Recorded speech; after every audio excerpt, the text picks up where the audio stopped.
This is a Philippine ghost story written by Pim Rolino on the Reddit page R No Sleep 9 years ago. And if you like this video, please subscribe. Thank you. Now on with the story. I like a good ghost story. When I was younger, there were these series of books called Haunted Philippines and the True Philippine Ghost Stories that contain ghost stories and paranormal experiences from people across the country. Some stories were in English while the rest were in Tagalog. They were quick to read and had numerous volumes. Sometimes they even had a section of ghost pictures near the end. You know, the kind nonchalant landscapes or family pics with blurry figures circled in red. Some of them actually looked convincing and downright creepy. I loved that series, though I should have enjoyed them while they lasted. As of last year, they seem to have been discontinued and are difficult to find in bookstores now. To me, these books were just good entertainment. Growing up in the Philippines provided no shortage of ghost stories and mythological legends.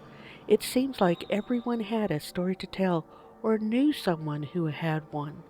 I've had a handful of relatives in my family who claim to have encountered a ghost or a multo, as we call them in our native language. I never thought I'd have my own stories to share, but that quickly changed very recently. My family and I had recently taken a trip to the Philippines. It was long overdue, as I had not seen my relatives and my home country in several years. It was a bit strange to see all my younger cousins grown up. It was a great experience just to see them all again and spend time with them. On our first week there, we were on our way back to my aunt's house from a long day of shopping when the conversation in the car turned to supernatural occurrences. Our culture is heavy on religion and tradition, and we can be very superstitious at times. There are numerous stories of mythological monsters in the Philippine culture, and hearing about them from my parents and relatives only furthered my interest. They include the Tikbalang, which is a monster that frequented the forest in the mountains. It is described as a large humanoid creature with the head and limbs of a horse, so basically a headless horseman. The Capre was more of a tale for kids. It's described as a tall, troll-like creature that resides in large trees where it smokes a cigar, waiting to scare off children that are out too late at night. He's usually regarded as non-violent, though. Another one is the Tiyanak, and they're the stuff of nightmares. In remote areas near forest, you'd hear the faint crying of a baby. If you followed these sounds deep into the woods, it could lead you to being perpetually lost. Or, if you were really unlucky, you'd find the source. You'd stumble upon what looks like a baby on the ground, but in actuality, it's a small, ghastly creature that will transform and eat you if you get too close. And there's the Oswang, a shapeshifter that feeds on human flesh at night. A specific species of them called a mananagal, which translates literally to remover, is a particularly terrifying one. By day they are in the form of a regular woman, but by night they feed. They root their legs to the ground as their top half detaches itself, sprouts bat-like wings, and takes flight. They mainly target pregnant women, and they have long vine-like tongues that slither down and eat the fetus as they hover right outside the window. I know, pretty crazy stuff, right? I've always regarded these tales with a healthy amount of salt and a full dose of fear. They were cool and unique, but I could happily live the rest of my life not encountering any of them if they were indeed real. Even when I moved to America, I was still wary of those regional creatures.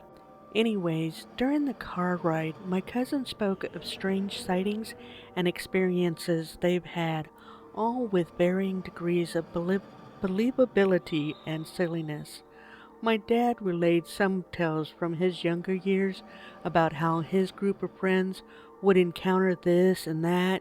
He was always ever so dramatic with his storytelling. It was all in good fun, but throughout the whole conversation, my mom remained quiet. She was the hard skeptic type and would always dismiss those stories as silly folklore. However, at that moment, it looked like she had something to say.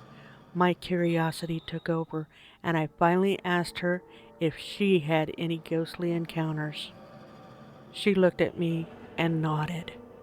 Back during her college years when she was studying to be a nurse, she lived on the campus of a very old school not too far from the city I was born in. Living conditions were pretty rough, and the four of them had to share a room half the size of a normal American college. On top of that, the campus used to be an infirmary during World War II. Hundreds of soldiers from both sides passed through and died within the walls of that hospital. Residents of the dorms would speak of strange noises in the night. Footsteps, faint echoes, and knocking were heard in certain parts of the building. There were rumors that the place was also a temporary orphanage at one point in time, and that a handful of children had died there. They said you could hear children's laughter in the walls if you listened closely. On more than one occasion, my mom and her roommates would wake up to faint shuffling noises in the room, like someone small was moving about. When they looked around, they wouldn't see anyone, so they dismissed it and went back to sleep. It wouldn't be until the following morning that they saw what looked like footprints in the walls and ceilings. They were the size of a child. One of her roommates moved out after that. One night, a close friend of my mom's was heading back to her room after a late study session. She was wary of the supernatural, so she kept her head down and walked quickly through the halls. As she passed by one of the empty rooms, something caught her eye. That large room used to be a triage area when the place was still a hospital. The old rusted beds were left there abandoned, and the room was used for storage. She said she saw half a dozen men lying on the bed. They looked injured and bandaged, and they wore what looked like the uniform of an American soldier from World War II. She stood frozen in place as she felt the coldest chill she's ever experienced in her life. Then one of the soldiers sat up straight and slowly turned towards her. That was enough to snap her back to her senses, and she took off running towards her room. When she got to her dorm and told her friends what she saw, the brave ones from the group headed to the room to investigate. When they got there, the beds were empty. Ever the skeptic, my mom didn't put much stock in those stories. That is until one morning when she experienced something that challenged her stance and bothers her to this day. In the morning before classes, my mom would wake up extra early so she can get her first dibs on the showers in the community bathrooms. It wasn't too hard, since a lot of the residents had convinced themselves that the place was haunted and were unwilling to venture out on their own that early. My mom mostly ignored those stories, and she got out to class early. That morning she did her usual routine, and it went off without a hitch. As she was walking back to her room, she heard it. She said it sounded like whispers. She stopped and turned around. Down the hallway, a figure stood just at the edge of darkness. The lights weren't in the best condition in that wing, so it was dim. Still, my mom could discern that the figure was dressed like a nun. That didn't make any sense, since there were no nuns on campus, and the nearest church was several miles away. Staying completely calm, my mom turned and walked away. She quickened her pace, and her own footsteps echoed in the empty hall. She strained to hear any other noises, but heard none. When she turned right to another hallway, she saw the nun from the corner of her eye. It was closer and definitely following her. As she got closer to her dorm, She turned around once more. The nun was at the end of the hall, just as far away from her when she first saw it. The nun stood still as if she'd been standing there the whole time. My mom quickened her reach for her door and struggled to unlock it. Daring one more look, she turned to her left, but the nun was gone. Relieved, she turned the lock.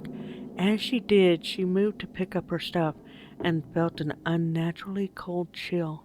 She slowly looked right, and it was right there, the nun, on the other end of the hall, except now she was much closer and fully in the light. On instinct, my mom turned the knob and threw her door open, and that's when the child ran out. A small, kindergarten-aged child ran out of her dorm room and brushed past her legs and ran towards the nun. The child was laughing innocently as if playing a game of tag. My mom watched as the child ran past the nun and disappeared into another room. After a few moments, the nun turned and followed the child.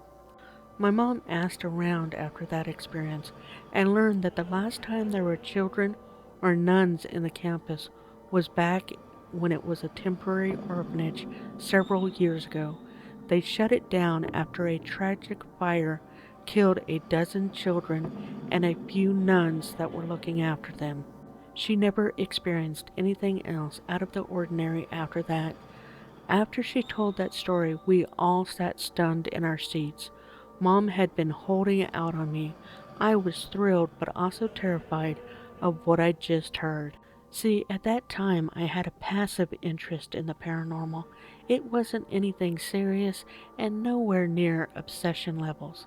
I wasn't out to prove that the afterlife existed, nor was I determined to find out if ghosts and spirits were real to find some sort of meaning in this chaotic world. Did I believe in the supernatural? Not really, but I'd open to the possibility. My interest in the subject was purely recreational, like someone enjoys horror movies or knitting sweaters. In fact, while I like reading on urban legends and enjoy hearing ghost stories, I'm also terrified by them. My imagination, fueled by stuff I've read and scary movies I've watched, would always get the best of me when I'm alone in the dark. It was a sort of interesting paradox, kinda like how at one point in my childhood I was fascinated by snakes as animals, but I was deathly afraid of encountering one in the wild. To be honest, I was still a little bit jealous of my mom that she had such a cool story to tell. I wished at that moment I had my own story. Well, you know what they say about being careful what you wish for. Yeah, we will continue the Philippine story in the next video, and we will learn all about the lady in white crossing a bridge. Thanks for watching Paranormal, True or False.